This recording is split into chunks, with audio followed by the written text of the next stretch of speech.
nutukake babat alas mentau iseno pangapura tumrap ning bali aja kacut mboten kula mbacut babat alas mentau musuhmu karo kula badhe wantun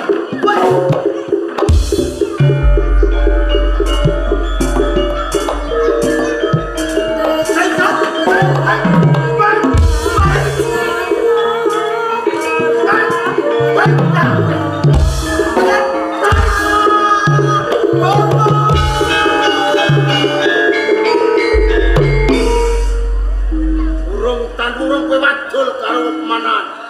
Tadulo kowe lan.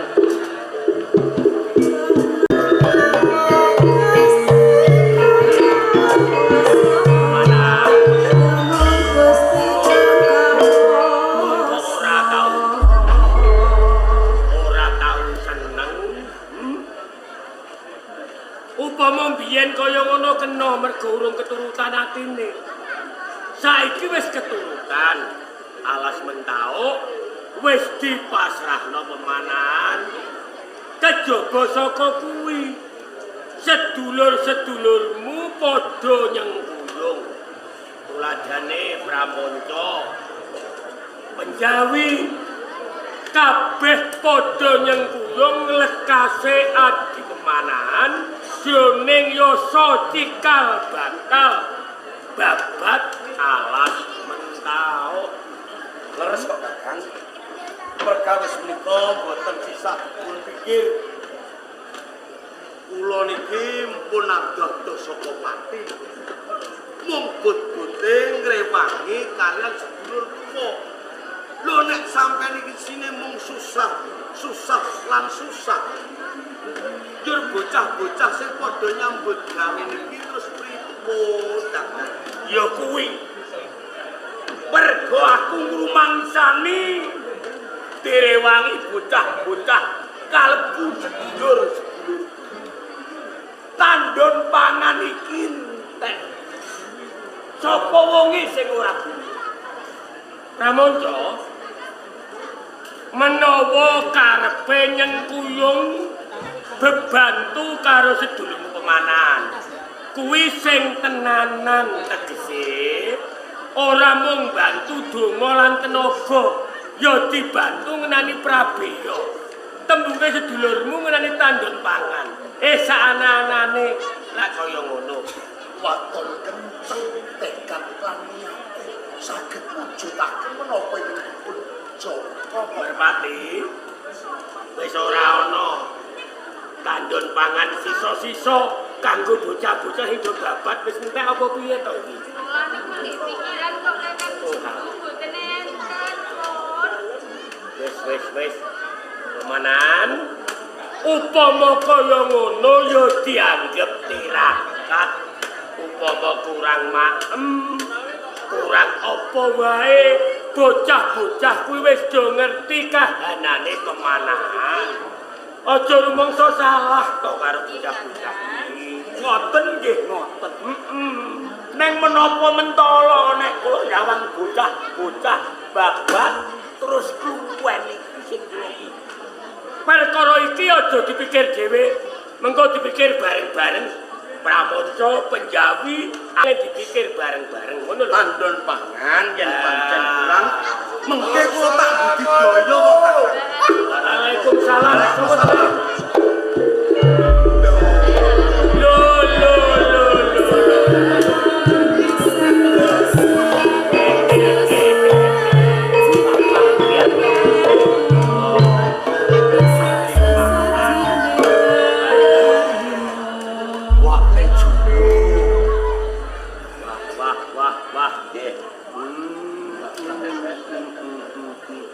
Sampeyan kok mireng nek kula miwiti babat alas mentau. Ya. Marang seliramu adi pemanan. Lho kok yo setunti mentani moyo. Keluarga ing kembang lampir Bapak Andir nggone cacut gubregut babat alas mentau. Lho kuciwane kok ora kabar-kabar kaos.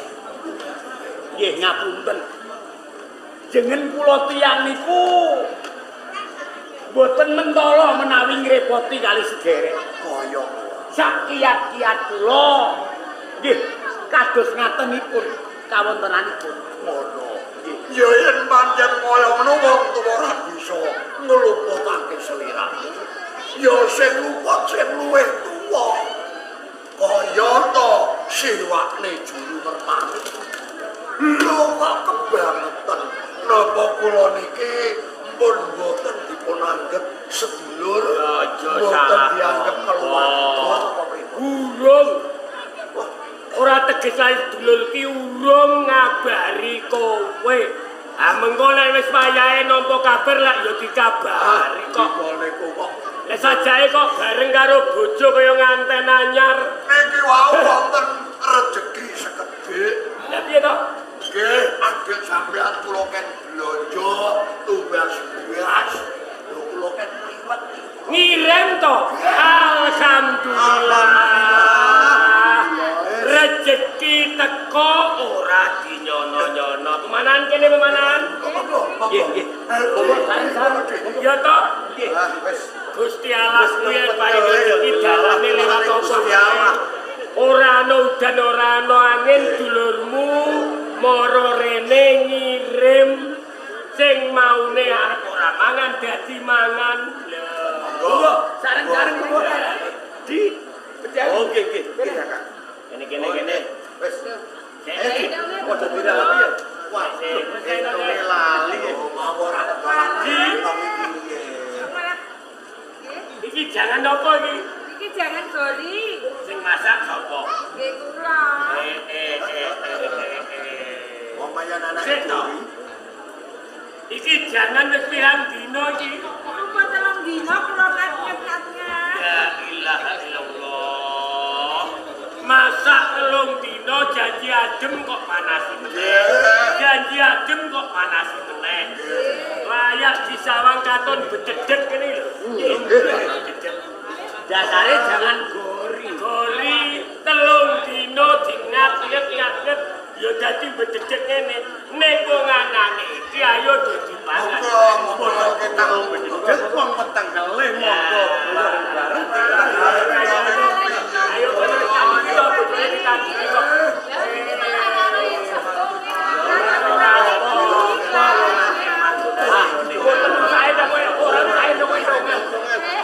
Kowe dipuluk ngono ae. Anane ngene ya wis aku ditanduki nduk. Nggih, Ya Allah. Alah, jangan gori wis telung dino. Kula rada ngadoh. Kula mangan ngene kok Ate ben dicukupne mbok. wah, Ora ono. Sini. Namane ya. Boten usah kesusu. Iya, tak icipane dhisik. Gori telung dino iki. Yang dusun. Adem dinget. Gede kaya. Nuwun sewu wong.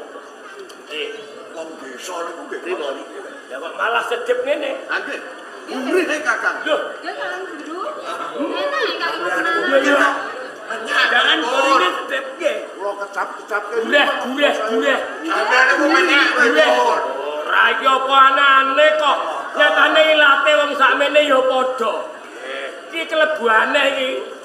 Iki nek ora sing masak wong pinter ora ngarah. Jangan gori telung dino bededek kok rasane gureh. Bumbune ngangge napa niki? Anu rahasia. Asia. Ya bener, bubune rahasia. Wedi nek ditiru wong liya. Lho, bener niki, Mbak. Ora ketang piye wae. Iki bisa nyambung urip, nyambung nyawa. Ora dinyono-nyono, ora ketang ora dikabari nyatane kang sira krungu, tur kowe lan bojomu ngirim ning Mentao nggawa sego karo jangan gori. Jangan gori telung dina disawang ketok bededeg. Ya tak gigit rasane gurih. Najan disawang bededeg. Dadi seni ya.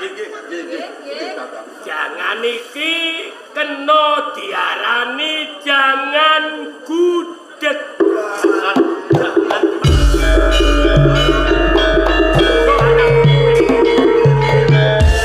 Jadi gudeg iki saya suwe saya enak. Ingat saya enak nggih. Ya malah nek nganti 3 sasi. Wes malah enak ora karuan. Oh enak nek sing mangan malah blenger Kakang. Saya suwe saya enak. Nggih. Nyatane digigit gurih najan disawang bededeg. Gone mangan gudeg ana ing Mentau.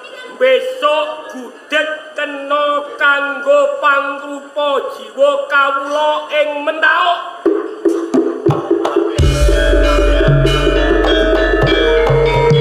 Ora mung kuwi. Besok gudeg dadi lambang kekondangane Mentau.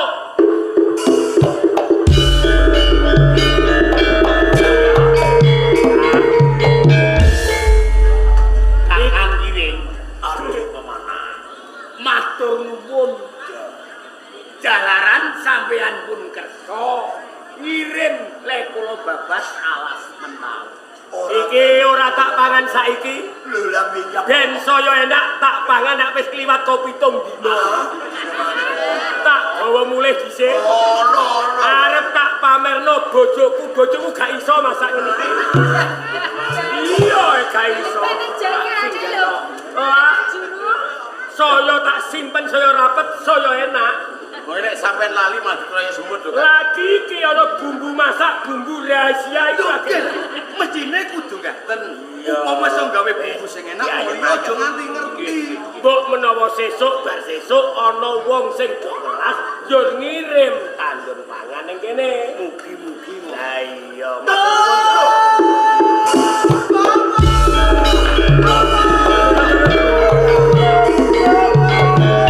Apa kok iki mah?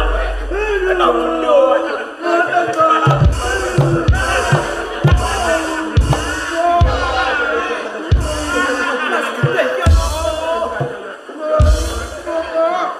Wirandaya. Kira mantumu Wirandaya to iki. Nggih niki mantu kula. Kena bendo. Apa kebabat kancamu to, Le? Sik cetok ngene. Ngombe. Alah, yo. Pak, iki piye, Pak? Kenapa wis ditata dhisik? Ora sah. Pak, nalika aku babat alas Mentau, Iya. ana tukane pangeran Wirabumi, Pak. Terus Dhewene mengganggu ku babat, malah aku ditatoni kaya ngene iki, Pak. Kuat-kuat tak. tak balik Wirandaya. Ora, Pak, aku ora, Pak. Ayo kita mbok ya. Wirandaya.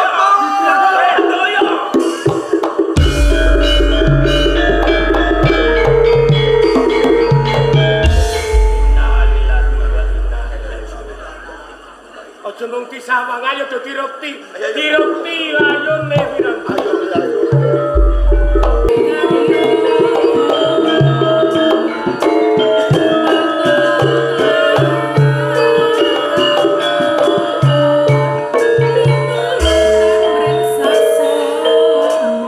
Kuat-kuatno atine. Dianggep iki pacobaning Gusti menungso sadherma nglakoni. Neng sintenipun ingkang tegel nyawang kedadosan ingkang kados ngaten Kakang. Pati kuwi 1000 dalan. Pati kuwi kejaba pantes, pati kuwi luwes. Wis kabeh dipasrahno nyang ngarsaning Gusti, jalaran Gusti kang nyipta urip lan sing nyipta pati. Sabar. Barang seliramu adi pemanan. Kakang Giring. Aku nelakake gedene panarima wondene aku wis bisa pedhak lawan seliramu. Aku melu bela sungkawa atas patine anakmu mantu. Ya mung sadurunge aku pamit.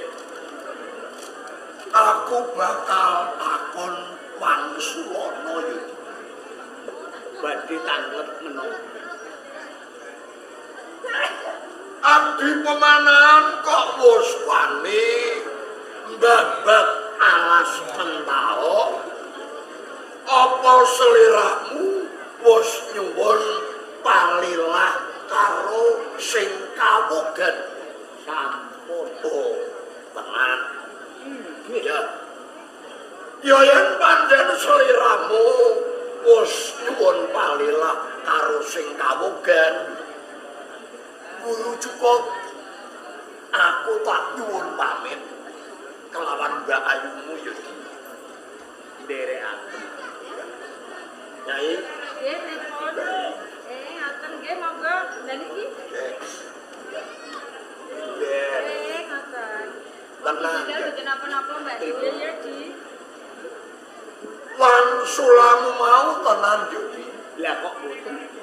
Kowe wis nyuwun palilah karo sing kawogan tenan to ya.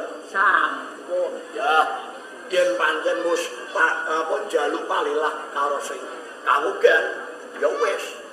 Wong tuwa tak bali dhisik. Assalamualaikum. Waalaikumsalam.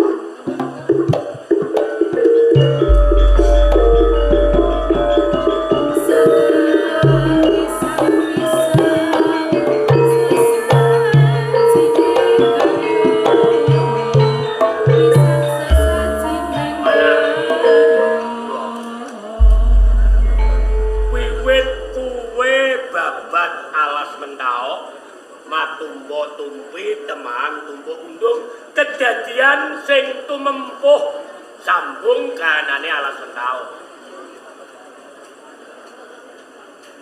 Giring takon karo kowe.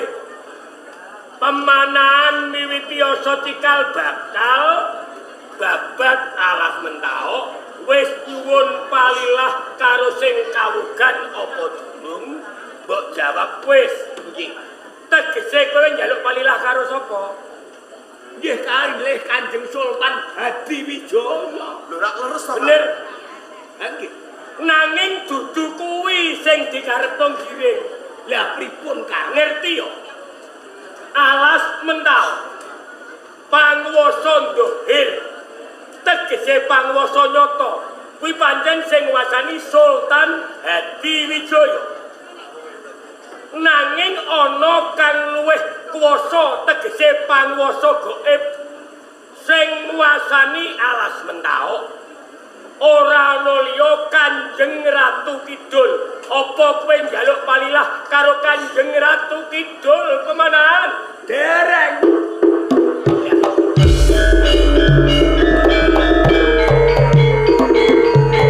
Tegese ganjan tindak kurang tanduk kowe sembrono. Mestine sadurunge miwiti babak luwih dhisik kowe nyuwun palilah marang Ratu Kidul pemanahan. Menawi ngaten kepareng kula nyuwun pamit badhe nyuwun palilah. Sik.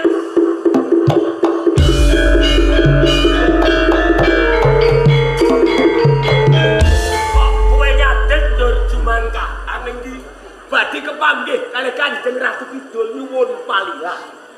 Wong ki mbok grayang awak. Lamun duwe kaca ngilu. Lho kowe iki wis elek tuwek. Lho kok kepengin ketemu Ratu Kidul? Apa kersa panjenengane manggi karo kowe? Kowe iki wis salah, iki wis tuwa. Panjenengane Kanjeng Ratu Kidul kuwi karmane nom-noman Jejaka bagus. Lho kowe wis tuwa kok arep ketemu Ratu Kidul iki piye? Lajeng sinten ingkang kula perintah nyuwun palilah kalih Kanjeng Ratu Kidul. Tata gelar mentau sing duweni kowe. Ning besok sing duweni Danang. Sing ngadhep Ratu Kidul ya ben Danang Sutawijaya. Danang anak kula.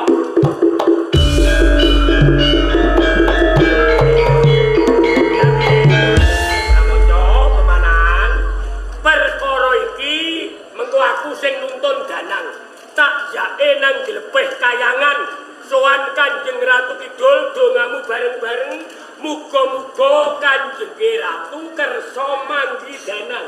Oh, tak golekane danang tak jake ning depe kayangan. Assalamualaikum. Sementara gue ngaso, aku tak ngrewangi niko bocah bocah sesami bapak tindakan. Jangan tak kandhani. Yen saya kon ngaso. Oh, ngaten nggih. Ayo monggo, Pak. Bareng kita. Iya. Jenengan tak aturi ngaso. Tak ngaso. Cah-cah ae ojo nganti pangane truk. Nggih, Kakang nggih.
Sasampunipun kula saged pinanggih kalian panjenengan. Kula badhe gadah panyuwun Kanjeng Ratu. Yen kaya ngono, lawang panyuwunan bakal tak buka, Danang.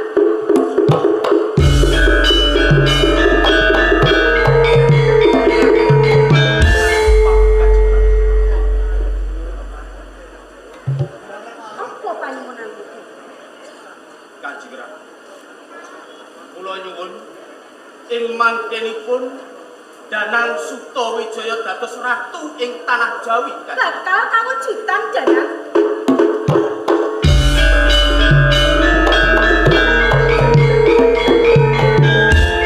Apa maneh Danang? Sasampunipun alas mentau kababat ing bejanipun dados negari ingkang agung nglangkungi negari Pajang Kanjeng Ratu. Kasembadan Danang.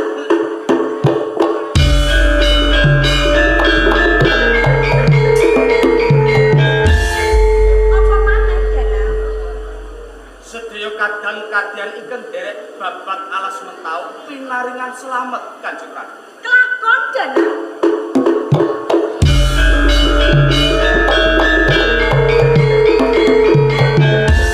Apa maneh Danang? Sampun Kanjeng Ratu. Danang, apa maneh Danang? Sampun Kanjeng Ratu. Danang, apa maneh Danang?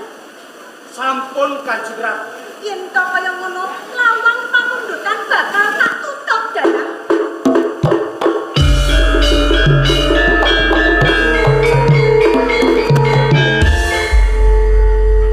Danang, Ijin Kanjeng Ratu. kabeh pamundutan wis tak turuti.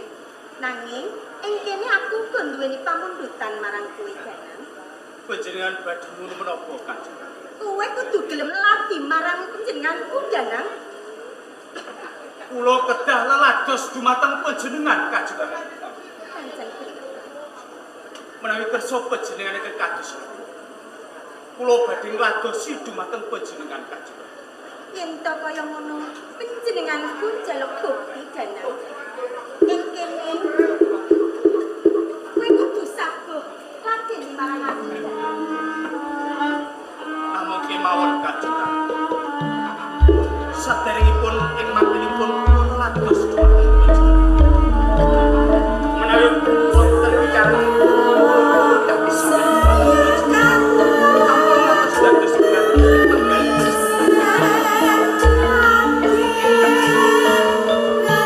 Gusti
panjenenganku kepengin carem asmara marang kowe, kowe uga bisa tempo ana ing papan kuwi. Lan uga danan ing mengkone sak anak turunmu kang bakal dadi ratu ana ing tanah Jawa, kuwi uga kudu lelati marang aku danan.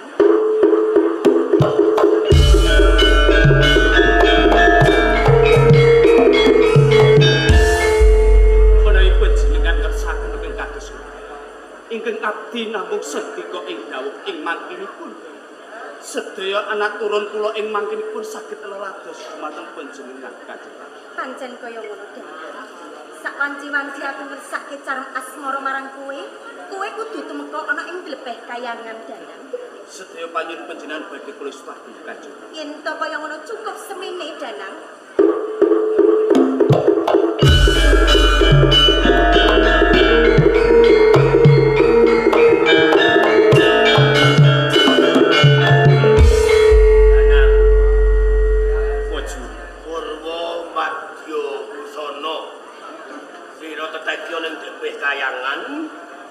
Apa panjenengane Kanjeng Ratu kersa manggi marang dan Pangestu panjenengan Waja. Anggen kula teteki wonten blepeh kayangan lan wedal sak menika kula saged pinanggih kalian Kanjeng Ratu Kidul Waja. bejo kowe danang krana ora sadengah manungsa bisa tinemu karo panjenengane Kanjeng Ratu Kidul. Monggo danang. Sawise kang slira tinemu marang Kanjeng Ratu Kidul, Danang Sutawijaya darbe panyuwunan napa danang? Sasampunipun kula saged pinanggih kalian Kanjeng Ratu Kidul. Kula nyuwun ing mangkinipun kula dados ratu ing tanah Jawi Waja. Bagus. Jur kowe nyuwun apa meneh danang?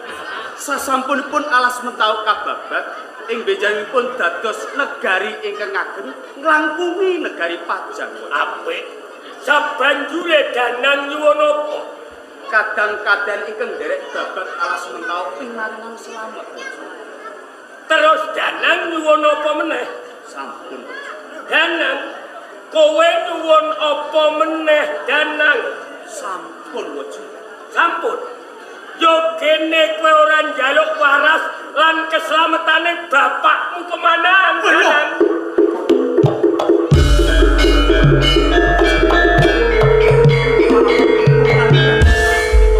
Bila saking menika kepareng, kula badhe pinanggih kalian Kanjeng Ratu. Danang Sutawijaya.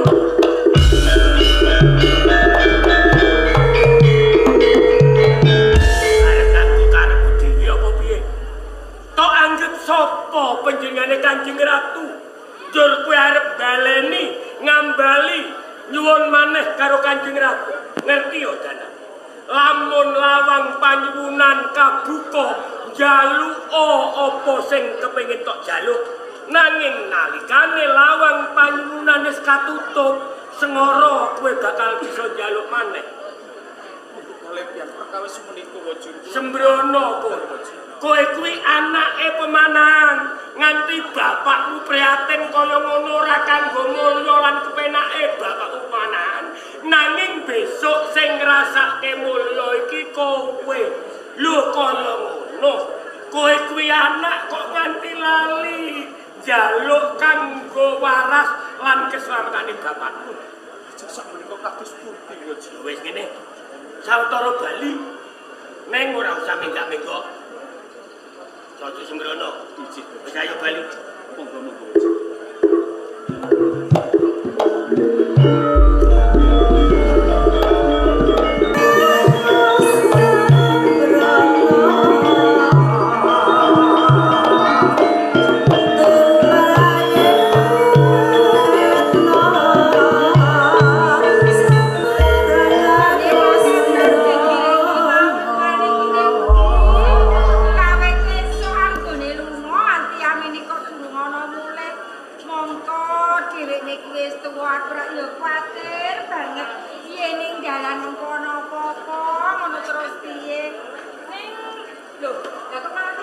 Assalamualaikum.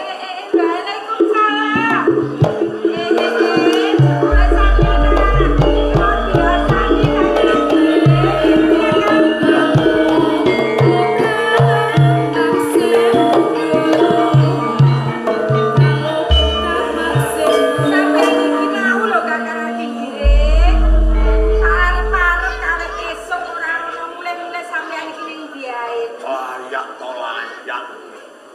Melakuku kesandung-sandung jebul mbok apa Nggih kok Kakang.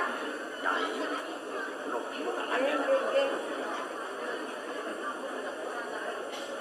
nggonku bali nggawa kabar gembira. Kabar napa niku Kakang? Sawise aku mahalul meminta marang panguasane Gusti Allah Majalla. Nggih. Aku pinarinan pituduh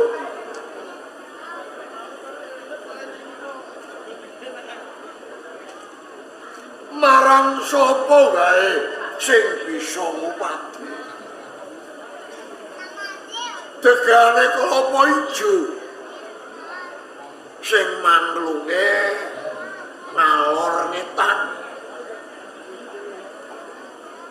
Besok bakal bisa nurunake ratu ning ratu ing Nuswantara Jawa. Mula saka kuwi ya Nyai. Tegane kelapa ijo iki sawetara bakal tak pasrahke kowe. Iki? Ya. Oh, nggih Kakang. Aku tak siram jamas. Ngoten. Sesuci awakku ben resik rampung siram jamas duduhe degan kelapa ijo mengko bakal tak ombe. Oh, ngoten nggih. Ya. Nuwun Kakang Ageng nggih. Ayo. Nggih, punten sampeyan. Salon. Nggih, punten.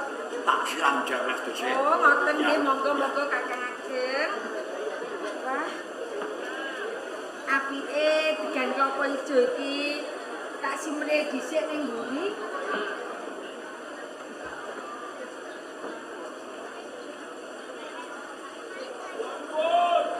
Monggo. Kaya kok ana tamu. Sopo kae tamune? Kula nuwun. Monggo. Lho, Jebul.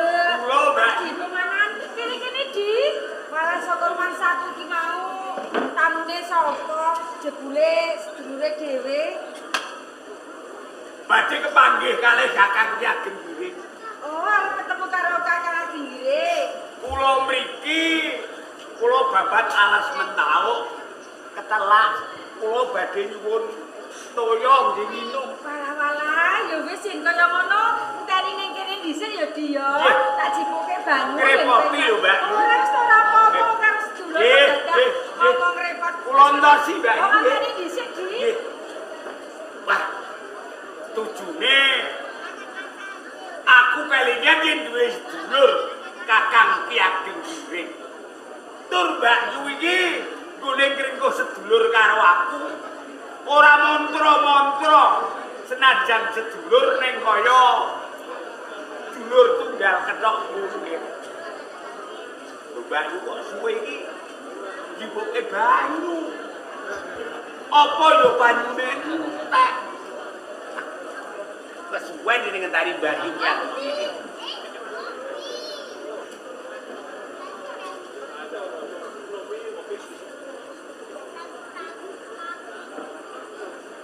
Ora ana banyu sing ana degan iki. Kok memang boleh wis ora usah pamit. Aku bali Mbak Yu. Tuk degan iki ya. Ora ono banyu.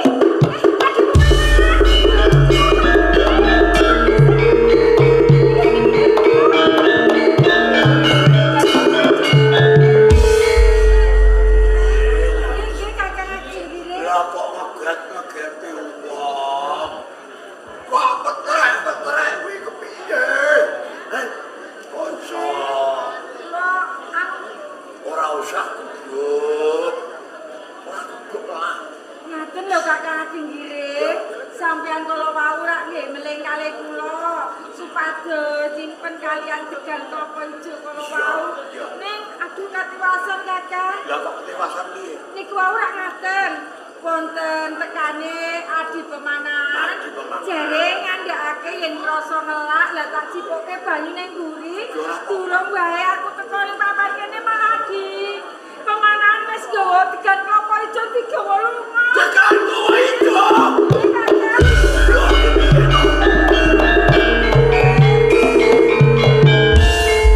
Dadi tegane klapa ijo kuwi mau digawa adimu Pemanan. Ah wis suwe bocah kuwi mau. Wis suwe ora. Kalau wau Wes sembrono.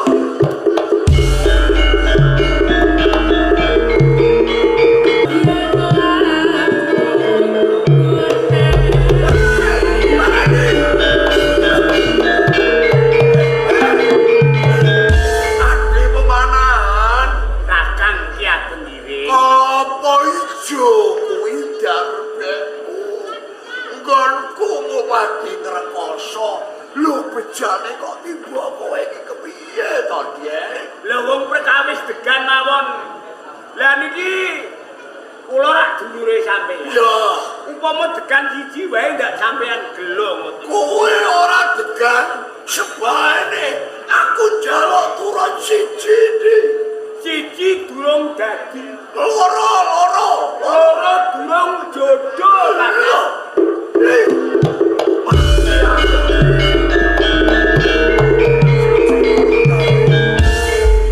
Loro durung jodoh. Dai, njaluk telu di aku.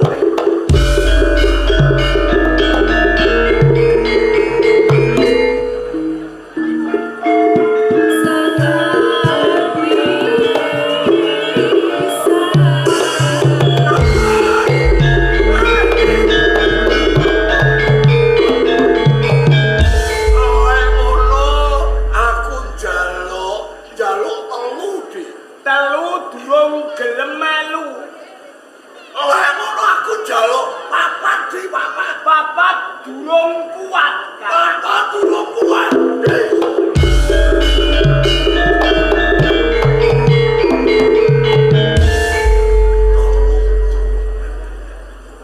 Papat jare durung kuat. Duh, sing dikarepke pemanan iki piye? Dai, njaluk 5 di. Njaluk 5.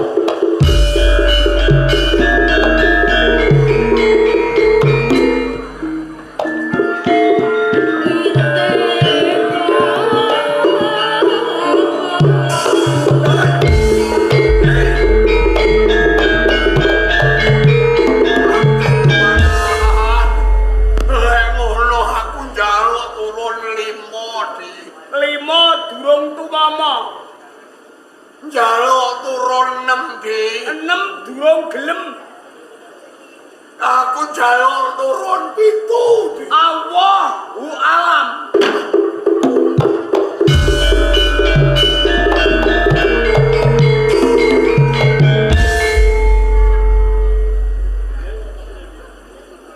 Apa sing dikarepke pemanan? Njaluk turun 5 ulung tuwa. Aku njaluk turun njaluk turun 7 wangsulane wallahu alam. Tegane klapa ijo dibuang.